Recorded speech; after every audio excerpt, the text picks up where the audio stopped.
하나님 말씀 빌립보서 3장 4절로 9절까지 말씀입니다.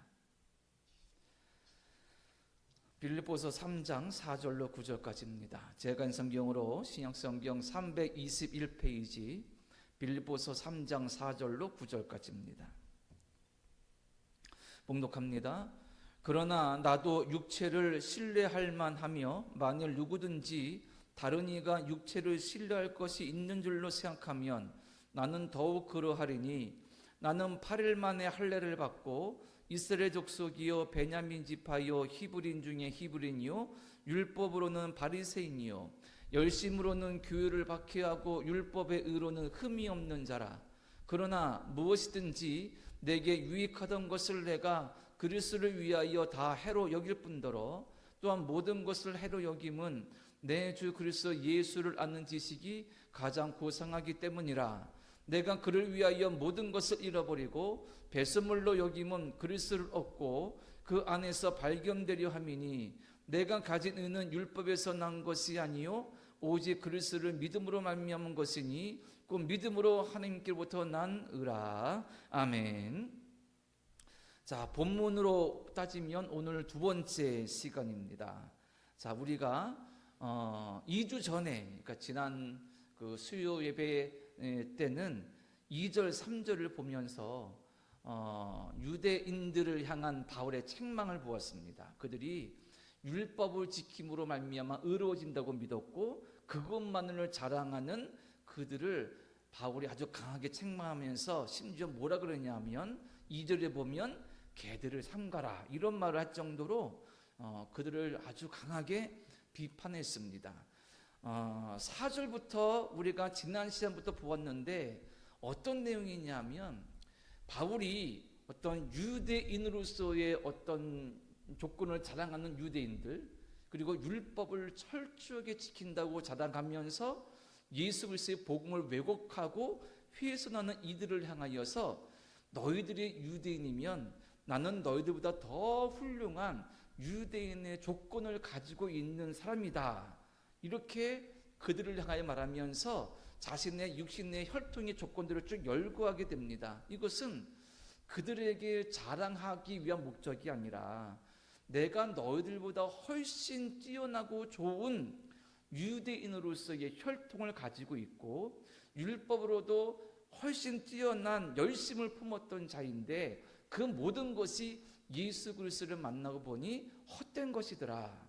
이것을 그들에게 알리고 경고하고 또 전하기 위하여서 오늘 우리가 본문으로 보고 있는 내용을 말하고 있는 것입니다.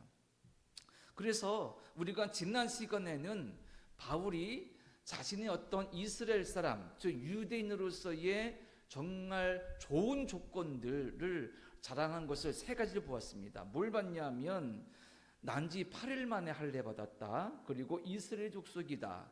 또한 베냐민 지파다. 이 세 가지를 보았습니다. 그것이 5절의 말씀에 있죠. 자, 이 세 가지, 그러니까 난지 8일 만에 할례 받고 이스라엘 족속이고 베냐민 지파는 어떤 의미냐 하면 바울이 선천적으로 부모에게 물려받은 것입니다. 태어나면서부터 바울에게 그냥 주어진 유대인으로서의 특권을 말하는 것이었습니다. 자, 우리가 그 세 가지를 지난 시간에 보았고 오늘은 두 가지를 볼 텐데요. 5절 하반절에 보면 이렇게 말하죠. 히브리인 중에 히브리인이요 율법으로는 바리새인이요. 자, 6절에도 한두 가지가 이어지게 되는데 앞서 세 가지 할례 받은 것 이스라엘 족속 베냐민 지파가 바울이 부모에게 조상에게 물려받은 특권이라면 오늘부터 이어지는 히브리요 율법으로는 바리새인이요 이것은 바울이 유대인으로서 유대교인이 되어서 열심을 가졌을 때에 그가 얻게 된 그가 소유하게 된 그 어떤 것들을 말해주고 있는 것입니다. 자, 그럼 먼저 히브리인 중에 히브리인이라고 말하고 있거든요. 자, 우리가 이 히브리인이란 말은 참 익숙합니다. 많이 듣고 알고 있고 또 신약 성경에도 히브리서가 있잖아요. 그런데 이 히브리인이라는 말을 정확하게 완전히 잘 알지는 못합니다. 그냥 통상적으로 볼 때 이스라엘 민족을 다른 말로 가리킬 때 히브리인이라고 부르는 거예요. 유대인을 다른 말로 히브리인이라고 부르기도 합니다. 그런데 역사적이고 어원적인 측면에서 본다면 이 히브리인이라는 것은 아브라함이 원래 살았던 갈대아 우르 지역이 있잖아요. 그쪽에서 강을 건너와서 가나안 땅에 정착한 이들을 가리키는 말이 원래 히브리인이었다는 그런 주장이 있고 학설이 있습니다. 또한 우리가 모세가 애굽에서 이스라엘 백성들 이끌어 나올 때 거기서 종살이하던 이스라엘 사람들을 히브리인이라고 말하고 있거든요. 그래서 이 히브리인은 어원적 역사적으로 보면 저 아브라함의 원래 고향 갈대아 우르에서 강을 건너서 지금의 가나안 땅에 정착한 어떤 무리들, 또 한편으로는 그 지역에 살던 사람들, 또 한편으로는 애굽 땅에서 종살이하던 여러 사람들을 또 어떻게 본다면 종합적으로 부르는 어떤 명칭이었던 것 같습니다. 그런데 이 히브리라는 이름이 훗날에 신앙적인 의미가 더해지면서 이스라엘 사람이나 유대인을 부르는 다른 이름으로 정착된 겁니다. 그러니까 우리가 성경에서 볼 때 히브리인 그러면 고대에는 이런저런 어떤 과정과 역사가 있으나 성경으로 볼 때는 이스라엘 사람들을 부르는 다른 이름으로 통용되었구나, 이렇게 알면 될 것 같아요. 그런데 문제는 이스라엘 족속이요, 앞에서 바울이 5절에 내가 이스라엘 족속이라 그랬거든요. 그런데 이스라엘 족속과 히브리인이 같은 의미라면 왜 바울이 두 번을 말하느냐 그거죠. 나는 이스라엘 족속이요 히브리인 이렇게 말하고 있거든요. 뭔 차이가 있다는 겁니다. 이것은 어떤 차이에서 볼 수 있느냐 하면 이스라엘 백성이 사울왕 이후에 나라를 세우지 않습니까? 그리고 솔로몬 이후에 북이스라엘과 남유다로 분단되죠. 그리고 각각 북이스라엘은 아수르에 의하여서 남유다는 바빌론에 의해서 멸망됩니다. 이러한 역사적인 사건들을 통해서 많은 유대인들이 해외로 이주하게 됩니다. 우리가 이런 사람들을 뭐라 부르죠? 디아스포라 유대인. 그래서 바울 당시에 바울의 세계관에서 모든 세계의 유대인들이 살고 있었습니다. 그 당시 세계의 중심이고 수도였던 로마에도 수만 명의 유대인들이 살았다고 추측되고 있고, 그리고 이집트에 있는 알렉산드리아라는 큰 도시에는 유대인들이 100만 명 이상 살고 있었다고 전해져 내려오고 있습니다. 그래서 그 당시에도 알렉산드리아 유대인들은 엄청난 세를 과시하고 있었고, 우리가 또 성경을 공부하다 보면 구약 성경, 즉 히브리 성경을 헬라어로 번역한 성경을 70인역이라 그러는데, 이 70인역이 만들어진 곳이 알렉산드리아입니다. 그만큼 유대인들이 엄청 많이 살았다는 거예요. 그런데 이 해외에 살고 있는 디아스포라 유대인들이 어떤 식으로 구분될 수 있냐면 모국어를 할 수 있느냐 없느냐. 모국어는 히브리어입니다. 히브리어. 외국에 살고 있는 유대인들은 헬라어를 사용했습니다. 왜냐하면 그 당시 로마 제국 시대의 공통어가 헬라어였어요. 일상을 살려면 다 헬라어로 해야 됩니다. 이미 수백 년 전에 해외로 이주한 유대인들이 부모에게 물려받고 배우는 언어가 헬라어였습니다. 그런데 그 외국에 살고 있는 유대인 중에 내 자식에게 모국어를 가르치는 사람도 있었던 겁니다. 즉 히브리어를 전수하는 사람도 있었던 거예요. 왜 히브리어가 지금도 남아있느냐? 유대인들이 그렇게 가르쳐 왔기 때문인 것입니다. 근데 그 사람들이 그렇게 많지 않은 거예요. 어쨌든 유대인이지만 헬라어만 하는 사람이 있었고, 디아스포라 유대인이지만 일상생활에서는 헬라어를 사용하지만 집에서나 어디서나 부모에게 히브리어를 배워서 히브리어를 구사할 수 있는 사람도 있었습니다. 대표적인 사람이 누구냐면 바울이에요. 바울의 고향이 길리기아 다소라는 지역인데 여기는 소아시아 지역입니다. 그런데 바울이 헬라어뿐 아니라 히브리어도 유창하게 구사했어요. 그래서 사도행전 21장 40절에 보면 바울이 로마로, 즉 서바나의 선교의 목적을 품고 가기 전에 예루살렘 들려서 복음 전하다가 유대인들에게 집단적으로 공격당해서 로마 천부장 백부장 로마 군대의 보호를 받지 않습니까? 그때 로마 군대의 보호받으면서 자기를 막 해하려고 하는 유대인들에게 설교를 해요. 그때 어떤 말씀이 사도행전 21장 40절에 있냐면 이렇게 말씀하고 있습니다. 천부장이 허락하거늘 바울이 층대 위에 서서 백성에게 손짓하여 매우 조용히 한 후에 히브리 말로 말하니라. 그러니까 바울은 히브리 말을 할 수 있는 유대인이었습니다. 그런데 이 히브리 말을 모국어를 할 수 있는 유대인이 진짜 정통 유대인으로 인정받았다는 거예요. 그러니까 많은 세상에 수없이 많은 유대인이 있으나 해외에 살고 있는 유대인 중에 이스라엘 사람이라고 말하고 고백하지만 모국어를 구사할 수 있는 사람은 많지 않았다. 내가 바로 그래서 히브리인 중에 히브리인이다. 무슨 말입니까? 내가 정말 이스라엘 사람 중에서도 최고의 이스라엘 사람입니다. 혈통으로 보자면 지금 빌립보 교회에 와서 엉뚱한 이야기를 하는 유대인들을 너희 히브리어 할 줄 아느냐? 너희 모국어 할 줄 아느냐? 구약 성경을 원어 히브리어로 읽을 수 있느냐? 나는 태어나면서부터 이스라엘 혈통을 가졌을 뿐 아니라 나는 부모에게 히브리어를 배워서 물려받은 진짜 정통 중에 정통의 이스라엘 사람이 바로 나다. 그러니 이스라엘 족속, 이것은 뭘 말합니까? 이스라엘 족속의 의미는 조상이 야곱에 올라가죠.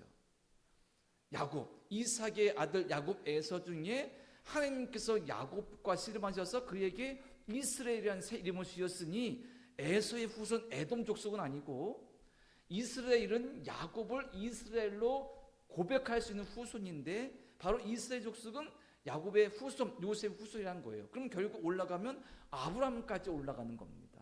그러니까 이스라엘 족속은 아브라함, 이삭, 야곱, 요셉을 잇는 이스라엘의 정통 혈통이다. 이것을 증명하는 것이고 히브리인은 모국어까지 할 수 있는 완전한 혈통적으로나 뭘로 보더라도 정통 이스라엘 사람인 것을 말하고 있는 것이죠. 때문에 바울은 스스로 나는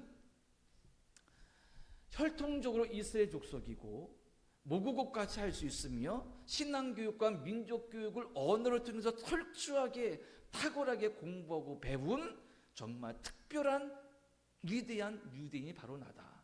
너희들이 육신의 자랑을 따져서 나보다 더 좋은 사람이 있느냐? 없다라는 것이죠. 자, 두 번째 5절 끝에 바울이 말하기를 율법으로는 바리새인이요.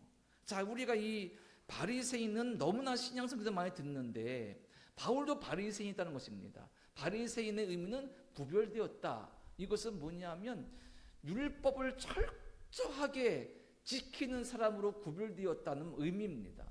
그러니까 율법의 글자 하나하나, 율법에 담겨진 모세 오경이나 십계명에 담겨진 그 계명의 의미가 아니라 글자부터 지키는 사람들인 거예요. 그러니까 뭐 규정 중에 안식일 나든 어디 이상 멀리 이동하면 안 돼 이런 것들을 만들어 가지고 그걸 글자 그대로 지키고 일하면 안 돼 그러면 일이 뭔가 규정해서 지키고 그렇게 철저하게 율법을 완벽하게 지킨다고 자랑했던 사람들이 바리새인들인 겁니다. 근데 그들이 그게 많지가 않아요. 바울 당시에 많아봐야 한 6천 명 정도로 추산하고 있습니다.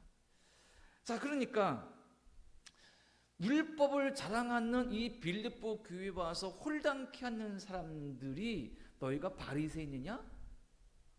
내가 정말 바리새인인데 내가 완전한 바리새인으로 살고 배워오고 예수 만나기 전까지 그렇게 율법을 완전히 지켰는데 너희들이 율법의 열심이나 조건으로 따진다면 나보다 더 완벽한 사람이 있느냐? 열심히 율법 지킨 사람이 있느냐? 열심히 율법 공부한 사람이 있느냐? 열심히 율법을 생명처럼 보존하려고 그것을 무시하는 이방인들과 기독교인들을 박해한 자가 있느냐? 이렇게 말하고 있는 것이죠. 그러니 이런 바울의 혈통 육적인 조건을 본다면 바울은 무시할 수 있는 사람이 없는 겁니다. 그런데 그 다음 이제 6절 이하에 나오겠으나 그 나머지 부분은 좀 더 다음 주에 보기로, 다음 시간에 보기로 하고, 그러면 오늘로 따져서 히브리인 중에 히브리인이요, 율법으로는 바리새인이요. 바울이 말한 여기에 문제점은 무엇인가? 바울이 깨달은 정말 모국어까지 구사할 수 있는 히브리인으로서, 또 열심으로는 바리새인이었던 내가 예수를 만나고 나서 그것이 잘못되었다는 것의 가장 본질적인 문제는 무엇이냐면 이것입니다. 예수 없는 열심, 예수 없는 육적인 조건과 자랑, 헛되다는 겁니다. 바울이 다메섹 도성에서 예수를 만나고 십자가의 복음이 진리임을 고백하면서 그것 따라 믿음으로 살다 보니 자신이 가진 육신의 혈통이 아무 의미가 없는 거예요. 이스라엘 족속이든 히브리인 중에 히브리이든 12지파 중에 가장 깨끗하고 왕이 나온 베냐민 지파 출신이든 아무 소용이 없더라. 왜? 예수 그리스도의 보혈의 피를 품은 자, 예수 그리스도의 DNA를 소유한 자가 진짜 이스라엘 사람이고 진짜 히브리인이고 진짜 하나님께 택함 받은 백성이고 자녀이지, 내가 부모에게 육신의 조상에게 물려받은 어떤 유전이나 유전자나 DNA나 어떤 열심이나 종교적인 신념이 아무 의미가 없더라. 예수가 없는 것은. 율법으로 얼마나 열심이었습니까? 그런데 예수 없는 열심은 아무 의미가 없다는 거예요. 어쩌면 신앙생활 하면서 너무 열심히 하는 분들이 있죠. 누가 봐도 열심히라고, 누가 봐도 저렇게 열심히 할 수 있느냐고 할 정도로 열심히 신앙생활하고 열심히 봉사하는 분들이 분명히 있어요. 그런데 그 속에 예수 그리스도의 중심이 없다면, 예수 그리스도는 중심이 빠져 있다면, 그것에 대한 깊은 신앙 고백과 그 깊은 믿음이 없으면 그러한 열심도 아무 의미가 없다는 거예요. 사람이 보기에는 칭찬할 만하고 존경할 만하지만 하나님 앞에서는 별로 잘할 것이 없고 칭찬받지 못한다는 겁니다. 그 구분은 누가 합니까? 우리 주님이 하시는 거죠. 그러니 우리가 이 바울의 이 자신만만한 이 말씀 자랑을 통해 깨달을 것은 무엇이냐면, 내가 예수 그리스도의 유전자, 내가 예수 그리스도를 믿는 믿음의 깊은 유산을 가지고 있는가? 그 예수 그리스도를 믿음으로 말미암아 봉사하고 헌신하고 열심을 다하고 있는가? 아니면 나도 모르는 새 인간적인 노력으로, 인간적인 결심으로 열심을 품고 있는지, 아니면 다른 이유, 아니면 이도저도 아닌 분명치 않은 뭔가 신앙이 있는데 그 신앙으로 말미암은 것이 아니라 이도저도 아닌 마음으로 습관적으로 아니면 타성적으로 아니면 내 만족을 위해서 열심을 품고 신앙생활하고 있는가? 이 기준이 우리에게 뒤돌아볼 만한 중요한 요소라는 것입니다. 내가 정말 예수님을 믿는 사람인지, 예수님의 제자인지, 예수님의 그 사랑과 은혜와 보혈의 피가 내 속에 흐르고 있는지, 그것을 깨닫고 확인하고 그렇게 믿어야 우리의 열심이, 우리의 믿음이, 우리의 어떤 믿음의 고백들이 하나님께 영광되고 또 성령의 역사 가운데 열매를 맺게 되는 것이죠. 자, 말씀을 정리합니다. 오늘 5절에서 지난 시간에 이어 바울이 두 가지를 육신의 조건을 말합니다. 첫 번째는 히브리인 중에 히브리인이요, 두 번째는 율법으로는 바리새인이요.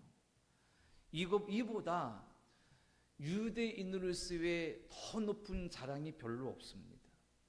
앞서 세 가지까지 포함해 본다면, 바울은 태어나면서 부모에 의하여서 8일 만에 할례받았고, 그리고 아브라함을 믿음의 조상으로 고백할 수 있는 이스라엘 사람이었고, 그리고 12지파 중에 가장 깨끗하고 또 많은 민족을 위해 역할을 했던 베냐민 지파 출신이고, 그리고는 바울이 스스로 히브리인으로서의 모국어를 공부하고 구사하면서 유대 율법을 지키고 율법에 대한 열심을 가진 바리새인이었으니 이보다 더 훌륭하고 뛰어난 혈통의 조건은 없다는 것입니다. 하지만 바울이 깨달아 보니, 예수님 만나니 예수님 없는 이 모든 좋은 조건과 혈통과 열심은 아무 의미 없더라.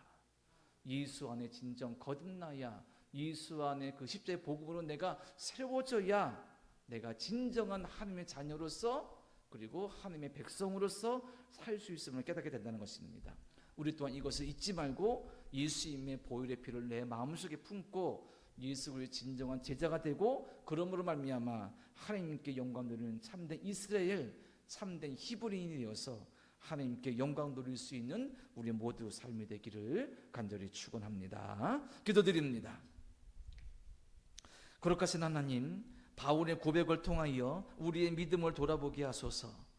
우리 또한 육신의 자랑과 열심과 조건들을 자랑하지 않았는지, 그것보다 내 속에 예수 그리스도의 그 놀라운 보혈의 진리와 은혜가 심겨져 있는지, 예수님의 그 보혈의 피가 흐르고 있는지, 예수를 믿고 온전히 따르고 있는지 깨닫게 하시고 확인하게 하시며 결단하게 하소서. 그리하여 믿음 안에 온전히 서고 참된 예수님의 제자가 되며 하나님의 백성과 자녀로 살아갈 수 있는 귀한 영광과 은혜를 더하여 주옵소서. 예수님의 이름으로 기도드립니다. 아멘.